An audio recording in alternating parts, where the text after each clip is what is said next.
6:44 de la tarde. Gracias por seguir con nosotros en esta entrega vespertina de Noticias Globovisión Internacionales. El expresidente cubano Raúl Castro volvió a mostrarse en público. Castro, quien ha optado por el bajo perfil luego de entregarle el testigo y por tanto el relevo al actual mandatario Miguel Díaz-Canel, se dejó ver durante el acto en el que se celebró el centenario de su hermano y también líder de Cuba, Fidel Castro.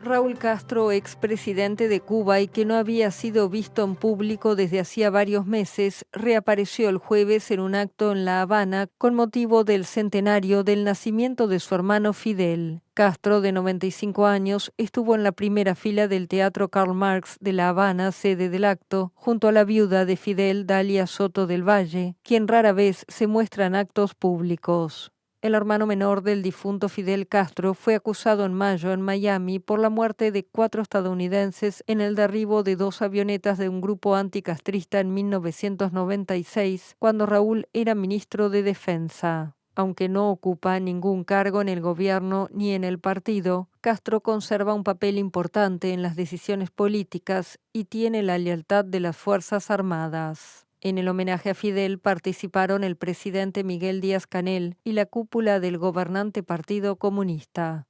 También estuvieron el grupo de teatro infantil La Colmenita, con el cual Fidel Castro solía pasar sus cumpleaños, además de científicos, glorias del deporte y otros cubanos que mantuvieron una relación especial con él, como el balserito Elian González. Vamos a recibir inmediatamente a Carlos Torres Jiménez. Él es experto en relaciones internacionales. Se enlaza con nosotros desde San José de Costa Rica, Costa Rica. Carlos, te doy nuevamente la bienvenida. Gracias por volver a acompañarnos en Noticias Globovisión Internacionales. Ha llamado la atención esta reaparición pública del expresidente cubano Raúl Castro. Estuvo de bajo perfil durante algunas semanas, sobre todo después de que Estados Unidos le imputara en una corte federal del estado de Florida.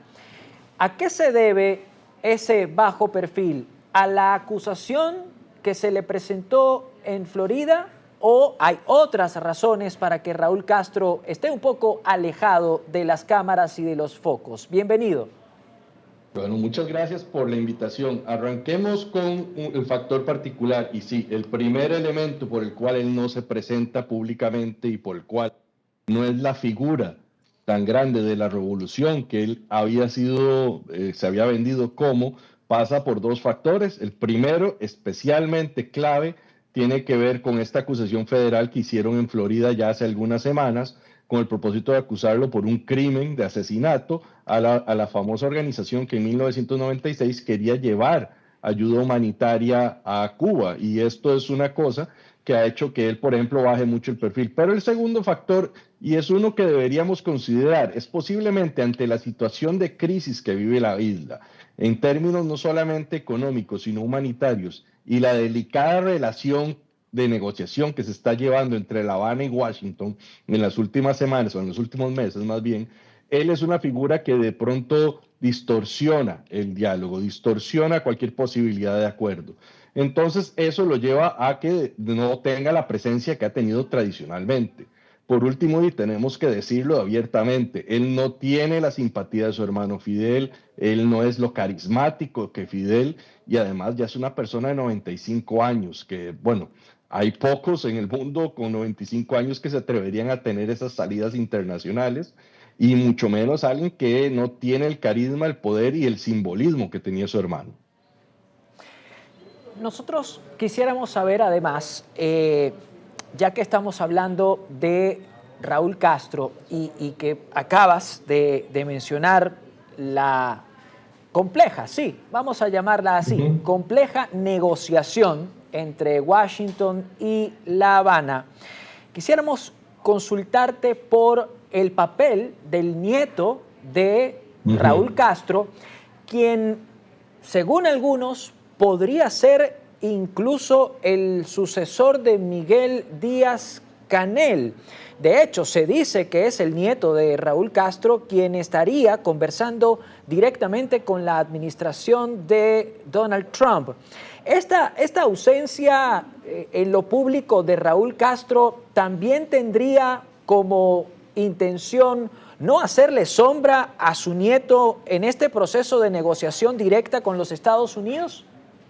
Es uno de los factores que se ha especulado especialmente en las últimas 3-4 semanas, de que el liderazgo de las conversaciones por parte del gobierno cubano, o al menos la sombra que tiene el poder, porque también podríamos hablar de que pueden haber un diálogo entre dos partes, es Raúl Rodríguez Castro, el nieto de Fidel, el nieto de los Castro, un descendiente que tiene una historia muy particular, digamos.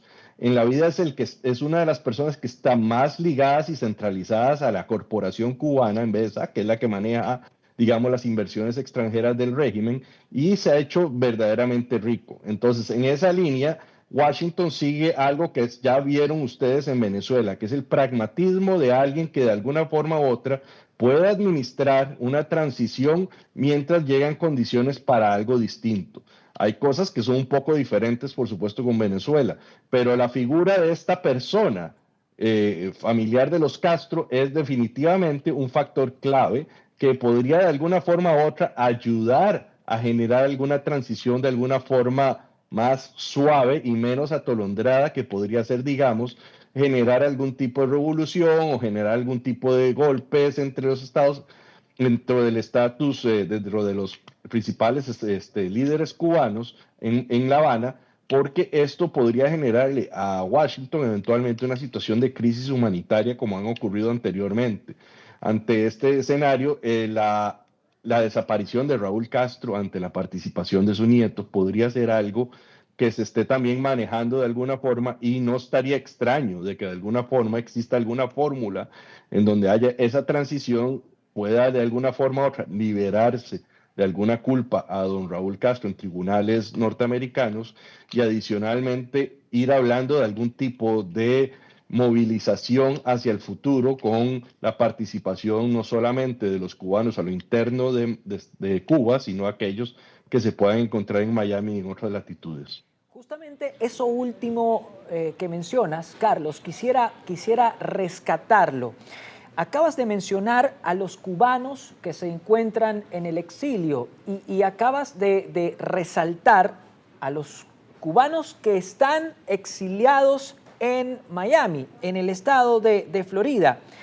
Y quisiera rescatar ese comentario tuyo porque hace muy poco el presidente Miguel Díaz-Canel empezó a promover una reforma económica que le abre las puertas de Cuba, de la economía cubana, incluso a esos cubanos que están en el exilio y que se oponen al actual gobierno dentro de la isla.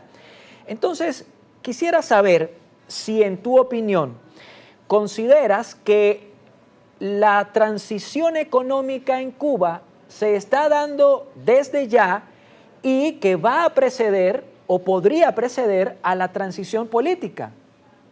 Eso es un hecho, o sea, es un hecho no necesariamente porque ideológicamente lo quiera así el gobierno cubano, sino que es un factor de supervivencia. O sea, recordemos que aquí estamos hablando de seres humanos que hayan hecho mal su trabajo y le hayan hecho mucho daño a Cuba, como lo ha hecho, digamos, el régimen comunista, especialmente en los últimos 30 años del país. Es una de las cosas que hay que estar considerando como un factor clave, que el pragmatismo de Díaz-Canel y del régimen es para que la isla pueda recibir insumos y evitar de alguna forma otras sublevaciones, ya sean de carácter popular, porque en los últimos 5 años hemos visto que los cubanos salen más a la calle de alguna forma a hacer protesta. Los organismos de derechos humanos y ONG se están reportando con mayor libertad, aunque es un régimen bastante represor.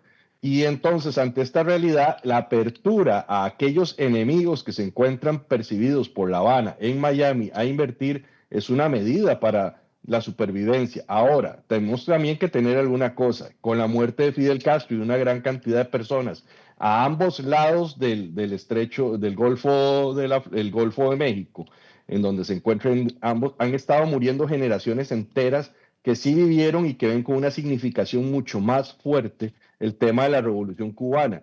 Y podríamos estar viendo las discusiones de actores más pragmáticos que lo que quieren es, uno, recuperar el regreso a la isla, eso dentro de Miami, y dos, dentro de Cuba, algunas personas que quieren que Cuba salga de alguna forma u otra airosa de una situación que es probablemente la crisis económica más fuerte que ha vivido desde 1991. Entonces sí, la respuesta es sí. Precederá probablemente, paulatinamente, una reforma económica antes de una transición política, simplemente por un factor de que todavía no se han puesto las cartas sobre la mesa de qué va a pasar con una gran cantidad de la casta que gobierna Cuba en estos momentos, que podría tener acusaciones en diferentes partes del mundo y que no tienen en estos momentos un soporte económico o un aliado internacional que esté dispuesto a dar fe y ayudarlos. Bien. Carlos, agradecidísimo por tu participación en esta entrega vespertina de Noticias Globovisión Internacionales. Amigos, amigas, era Carlos Torres Jiménez, experto en relaciones internacionales, conversaba con nosotros desde Costa Rica acerca de la llamativa reaparición pública de Raúl Castro, pero también acerca de lo que podría enfrentar la isla a mediano o a largo plazo, no solo en términos económicos, también en términos políticos. Vamos a hacer nuestra segunda pausa de esta tarde, comerciales, y a la vuelta más de esta emisión vespertina de Noticias Globovisión Internacionales.